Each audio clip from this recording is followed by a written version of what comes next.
is Bassey Ikpi. I'm a poet, writer, and a mental health advocate.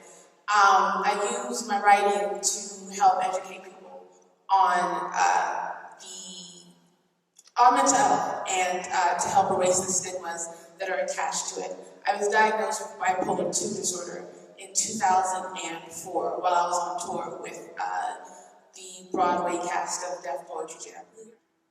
I've been having symptoms of mental illness for most of my life, but was unaware of what was going on.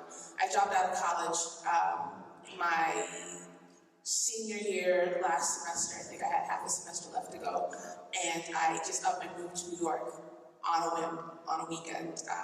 I was going to go visit somebody for a couple of days and ended up staying for 7.5 years. I went to 4 different psychiatrists trying to figure out what was wrong with me. The first one, I lied to, and I said, I'm just exhausted, I haven't been sleeping much, and he said, you've got a fear of success, that's what it is, and he wrote me a note so I could get back on tour. I knew he was wrong, but I needed somebody to tell me that I was normal, so I acted as normal as I possibly could.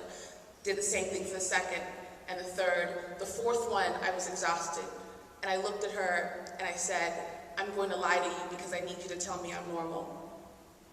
And from then, she made the decision to push me a little bit more, and the more she pushed, the more I spoke, and I told her about everything from the time I was 6 years old and was up all night counting stars because I couldn't sleep, when, the normal anxiety and excitement that came from the first day of school, you'd stay up a little bit later than you normal, but you'd go to sleep at some point. I would be up all night, I would get dressed at midnight and just be in my school clothes sitting up waiting for morning to come because I couldn't sleep.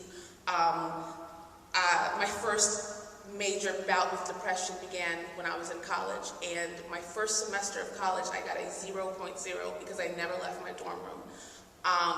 And I continued on up and down. When I had my ups, I would get a 4.0. When I had my lows, I'd get a 0.0. So I don't even know what my grade ended up being after a certain point.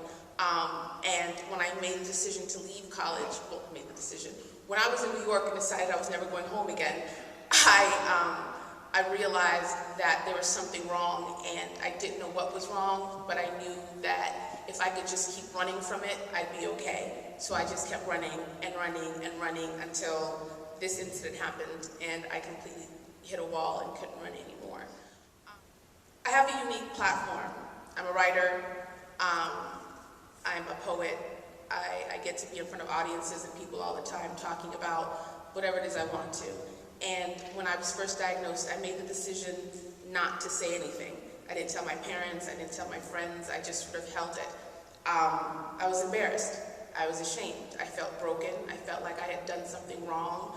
I didn't understand why I couldn't just be normal, so I did everything I could to pretend to be normal.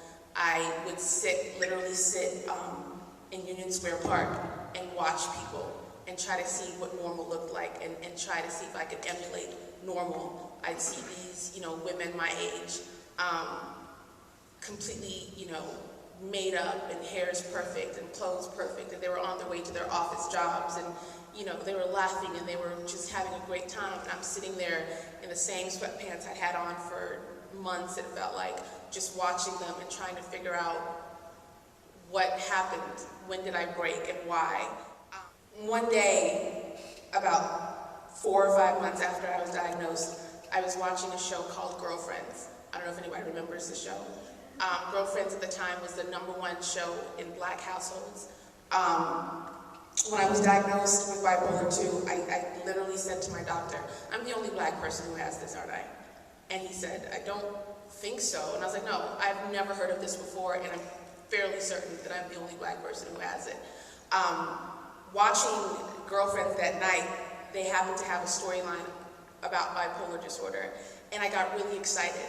I felt like I was going to be validated. I felt like somebody who was going to talk about this thing that I had, and they were going to talk about it to other people for me to make it easier for me to talk about it. What happened instead was they gave the character bipolar by name, but the symptoms that she was exhibiting were multiple personality disorder and schizophrenia, and they just got it completely wrong. And I was so angry, and so hurt, like they'd done something personal to me, because I felt like this is an opportunity that they had to educate a whole bunch of people, millions of people at once, and instead they miseducated a lot of people at once. And I was devastated because one of the characters, I don't know if you remember, Lynn, who was the flaky one, the flighty one, she never could hold down a job. She was me. She could never get it together. And she said, I have this. I gotta be bipolar. My mom's bipolar, so I'm bipolar. And Joan held her and said, no, you're nothing like that. You're normal. And I started crying. I was like, so I'm not, what? Like, it just hit me like a ton of bricks. That night, I went on my website and I wrote a blog post and just told the story from, I don't know, it was probably the longest blog post ever written, but I told the story completely from being a kid and how I felt, dropping out of college, and then a couple of months before when I was diagnosed, and the response was overwhelming.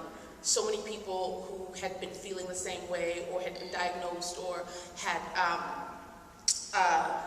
just knew that something wasn't right, and they were living with this thing and they didn't know what to do and what to call it. They were able to speak out, and they were able to go and tell somebody and start getting help, and that's when I started talking to people. I told my parents, I told my best friends.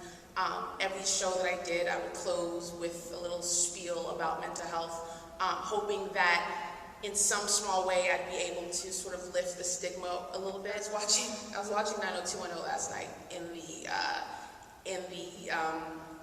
hotel, and one of the characters, Silver, has bipolar. I'm a big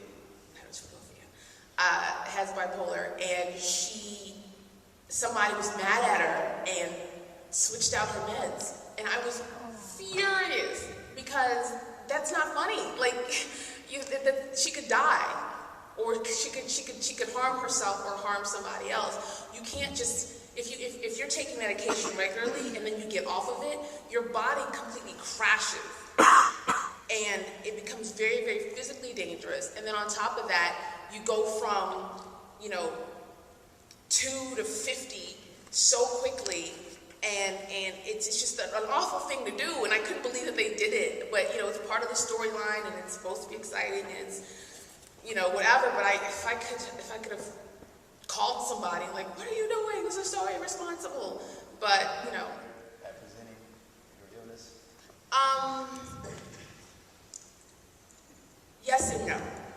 Sometimes it is. I think that it's a lot sexier to be, to have it depicted as psycho, and you can't let go of his boyfriend, and you're stalking somebody, and all these different things. That's a lot more interesting in the media than me getting up every morning and taking my meds and writing and going to, and hanging out. Like, that's a lot more interesting. So I think that they have, as much as I do believe that they have a responsibility, I also understand that the industry is about making money and sensationalism. What I hope and what I wish would happen is if somebody would just incidentally have something. Like, that's not the point of the movie. The movie's not about that, but you see them sort of like, taking meds or going to a therapist and then going on with whatever the story is, just to normalize it. People are afraid to talk about it. They're afraid of being labeled. They're afraid that if they say that they have a mental illness, they become the mental illness and they stop being who they are. And one of the things that I stress for myself is that mental illness is what I have. It's not who I am.